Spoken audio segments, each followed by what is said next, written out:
What's going on, everybody? Thanks for taking the time to check out another video of mine on my Lexus IS300 Turbo Build. Last video I did, which was a couple months ago, was basically me just showing you the flange that I was going to use for my turbo drain.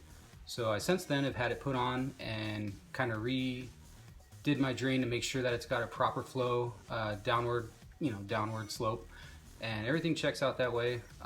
So now today we're going to be starting the car again, checking for leaks, seeing if it leaks the turbo, and anywhere else.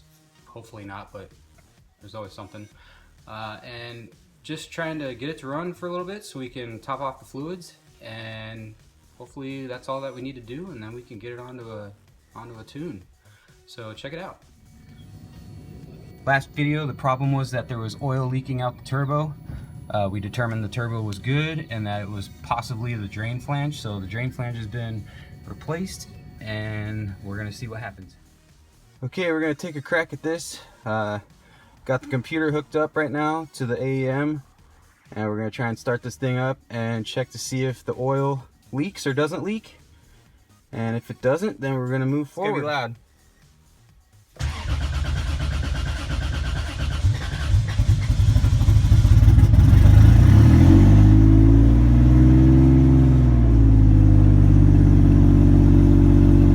Started. Just gotta hope, make sure there's no leaks. So after running the car for a little bit, we did see a little bit of a coolant leak.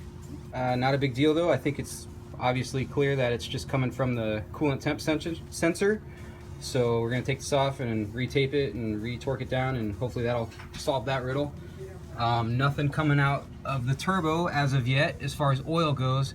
However, underneath on the downpipe there was a little bit of blow by. I'm hoping that's just residual and left over from before, so time will tell. We'll just have to run it a little bit, but that's where we're at. We're gonna adjust this coolant temp sensor, and yeah.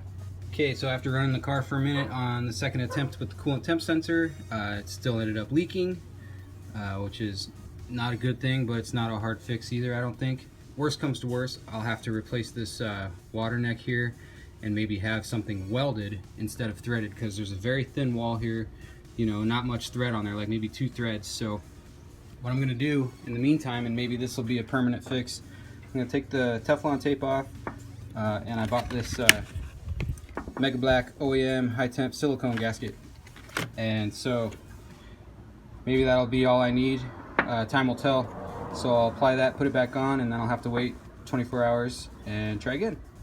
Alright, so I went ahead and I put the RTV on the threads, and then when it pushed out I just kind of smeared it a little bit around the base just to kind of help seal it there too. So we'll have to wait and see what happens.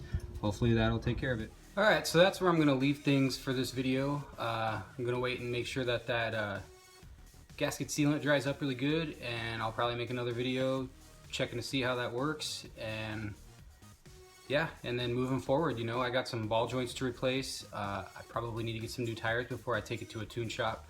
So if all goes well, that's kind of what's going to be next on content here. So keep checking back, and I really appreciate you guys.